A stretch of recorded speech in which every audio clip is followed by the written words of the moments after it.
up, B? It's the Boss Buddy. Hey, I'm here to make your day. Put you in the mood for a helpful attitude.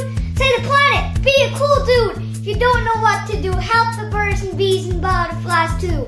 Ooh, ooh. Let's go, let's go, let's go, let's go, let's go. Boss Buddy!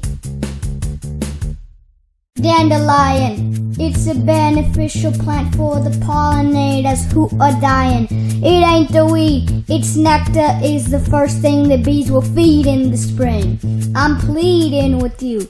Next time you see a dandelion, don't just stomp on it with your shoe. It breaks my heart to see people go boo at the dandelion. You see, there are two types of weeds, pernicious weeds, who are crazy and how much they breed.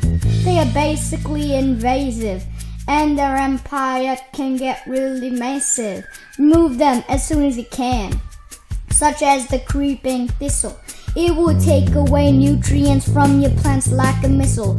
But there are also common weeds. Sure, it could feed on other plants' nutrients, but they are not as destructive, like obstructive to the ecosystem. They are just weeds we would rather not have. So don't give this so-called weed a heart attack. It is beneficial for the pollinators. It makes great medicinal dandelion tea. Don't just spray a bunch of Roundup on these, cause unless you lack chemicals in your tea, you shouldn't be filled with glee. Dandelion, the beneficial plants for pollinators who are dying. It ain't a weed, its nectar is the first thing the bees will feed in the spring. I'm pleading with you. Next time you see a dandelion, don't just stomp on it with your shoe. It breaks my heart to see people go boo at the dandelion. This plant comes from the Asteraceae family.